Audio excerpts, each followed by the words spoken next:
साथियों को मुबारकबाद देना चाहूँगा दशहरे के इस शुभ अवसर पर। और आज के दिन ही पंजोखरा साहब में श्री गुरु गोविंद सिंह जी की दस्तारबंदी भी की गई थी। उसके लिए भी सभी इलाका वासियों को, शहर वासियों को शुभकामनाएं।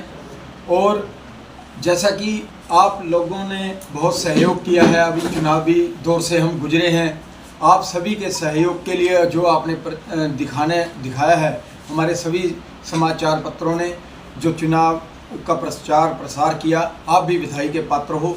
और मैं बधाई देना चाहूँगा अम्बाला की जनता को, जिन्होंने अम्बाला शहर से चौधरी निर्मल सिंह जी को जिताकर विधानसभा में भेजा है। सभी अम्बाला के वासी जो भी हमारे वोटर्स हैं वो सभी बधाई के पात्र हैं और हम इन सभी वोटर्स का सम्मान करते हैं और धन्यवाद करते हैं जिन्होंने चौधरी निर्मल सिंह में विश्वास दिया। और मैं एक जो हमारे पूर्व विधायक असीम गोयल जी अपनी जीत हार को पचा नहीं पा रहे हैं, उनसे भी निवेदन करूंगा कि वो अपनी हार स्वीकार करें। जैसी भाषा शैली उन्होंने पूरे चुनाव में रखी थी वो भी निंदनीय थी। और जो कल उन्होंने कहा है कि मेरे किसी साथी को कोई छेड़ेगा तो मैं पहले बोलूँगा नहीं और बाद में छोड़ूंगा नहीं, ये कोई मर्यादा की भाषा नहीं है। यहाँ पर कोई लड़ाई नहीं हो रही, सब राजनीतिक मुद्दों की बात है। सभी राजनीतिक दल अपनी अपनी बात रखते हैं, तो उनको अपनी हार स्वीकार करनी चाहिए, ना कि अब किसी को धमकाना चाहिए। व्यापारियों को धमका रहे हैं, कर्मचारियों को धमका रहे हैं, जैसा कि हमें पता लगा है। और एक बहुत ही निंदनीय काम मैं पूर्व विधायक असीम गोयल जी से पूछना चाहूँगा कि आप जब 2014 में चुनाव लड़े थे तो आपकी हालत क्या थी? इस शहर ने आपको भरपूर प्यार दिया, लेकिन आपने 2 प्लान में इस शहर को लूटा कसूटा और आपके जो प्रोजेक्ट अधूरे पड़े हैं उनमें सारी लूट खसूट हुई है। और वो धन आपने जो इस सिलेक्शन में यूज किया था, आप ये बताएं कि 2014 में आपने कितने लोगों को खरीदा था, जो आप इस बार इतने घमंड में आ गए थे कि आप चाय वालों पे केत लिए। और जो ये अपने कोई भी दुकानदार किसी भी तरह का था, लेडीज को आप सूट प्रोवाइड करा रहे थे, पहले आपसे किसने पैसे लिए थे जो आप इतने घमंड में आ गए? आपने सारे शहर को लूटा और आपने सोचा था कि जो लूट का पैसा है उससे आप इस शहर को खरीद लोगे, लेकिन 2014 में जो प्यार आपको दिया था आपने उसके साथ धोखा किया। और आज आप पैसे के नशे में इतने चूर थे, आपने पैसा बांटा, सामान बांटा, लेकिन जनता ने आप में विश्वास नहीं जताया।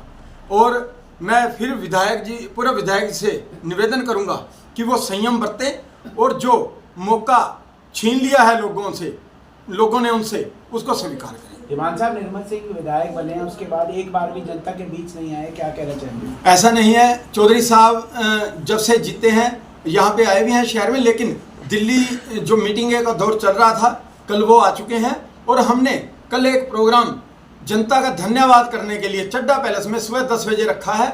उसमें सभी शहरवासी और हमारे साथी जिन्होंने सहयोग किया है उनका धन्यवाद चौधरी निर्मल सिंह जी करेंगे। और आने वाले समय में आप देखोगे कि जो विभागों में सभी विभागों की मीटिंग भी लेंगे और जो कार्य रुके हुए हैं पिछली इस विधायक जी के कारण, उन सब प्रोजेक्ट्स को चलाने का काम करेंगे। और जहां पर कोई कमियां हुई हैं या घोटाले हुए हैं उनका भी उजागर करने का काम अब चौधरी निर्मल सिंह जी साहब, अम्बाला की जनता को अगर उनसे मिलना होगा तो कोई यहाँ पर ऑफिस दफ्तर या कुछ बनाया गया है या अम्बाला छावनी जाना पड़ेगा? नहीं, अम्बाला छावनी बिल्कुल नहीं जाना पड़ेगा। यहाँ पे मॉडल टाउन में 47 नंबर कोठी है और डेली सुबह 9 से लेकर 2 बजे तक चौधरी निर्मल सिंह जी जनता की वहाँ पर आवाज़ सुनेंगे। और रेस्ट हाउस में भी अधिकारियों की मीटिंग लेंगे और जनता दरबार लगेंगे। और जनता दरबार ये नहीं होगी कि जनता को आना पड़ेगा, चौधरी निर्मल सिंह जी जनता के दरबार में जाएंगे, हर वार्ड में जाएंगे, हर वार्ड के साथियों से मिलेंगे, वहाँ की जो समस्याएं हैं उनको सुनेंगे और उनको हल करने की कोशिश करेंगे। हम लोग आपका ना मार्जिन 50,000 या 25,000 देखने का प्रयास कर रहे थे, तो आपका मार्जिन कम हो, इसका कारण क्या है? मार्जिन लड़ाई नहीं होती, जो लोगों ने जनादेश दिया उसको स्वीकार करना चाहिए। कई बार कमियां रह जाती हैं, कोई कहाँ से कमी आई है हम उसकी भी समीक्षा करेंगे। इसकी तो जमानत जब्त होनी चाहिए थी, हम मानते हैं, आप लोग भी मानते हो ये तो कि इनकी जमानत जब्त होनी चाहिए थी। लेकिन जो जाति पाति का जहर आज तक बीजेपी घोलती रही है, उसका हमने पूरे हरियाणा में रंग देखा है। दीवान साहब, सभी कांग्रेसियों ने साथ दिया क्या आपका, या कुछ कमी रहेगी? सभी कांग्रेसियों ने साथ दिया है और अम्बाला की जनता ने विशेष तौर पर साथ दिया है। हम उसका धन्यवाद करेंगे। हम इसमें नहीं पड़ेंगे कि किसने वोट दिया है, किसने नहीं वोट दिया। जब कोई नुमाइंदा बन जाता है वो सबका होता है, वो किसी पार्टी विशेष का नहीं होता। दीवान साहब, कल को लेके क्या कुछ कार्यक्रम है, थोड़ा विस्तार से बताएंगे। कल हमारा 10 बजे चड्डा पैलेस में प्रोग्राम है और वहाँ पर हमारे सभी साथी शहर के, हम जो भी जिन्होंने भी सहयोग किया है, वोटर्स को हम धन्यवाद करेंगे उस मंच के माध्यम से, और अगली रणनीति बनाएंगे शहर को कैसे विकास के पथ पर लेके जाना है और कैसे यहाँ की स्ट्रीट लाइट का, सफाई का और ड्रेनेज का कैसे हम हल कर सकते हैं, उसकी एक प्लानिंग तैयार की जाएगी, उस पर काम किया जाएगा। किसानों ने बीजेपी का विरोध किया, कई जगह प्रदर्शन किया, उसका आपको फायदा हुआ कि नुकसान हुआ? देखो, वो संगठन अपना काम कर रहे हैं, उसको हम फायदे या नुकसान से नहीं देखेंगे। वो अपनी आवाज़ उठा रहे हैं, उसके हमारे इलेक्शन से उसका कोई महत्व या कोई लेना देना नहीं है, क्योंकि वो अपनी आवाज़ उठा रहे हैं और उठाते ऐसा शुरू से माना जा रहा था कि किसान जो प्रदर्शन कर रहे हैं वो बीजेपी का अगेंस्ट जाएगा। मैंने इसके लिए आपसे पूछा कि आपको उसका फायदा हुआ कि नुकसान? देखो,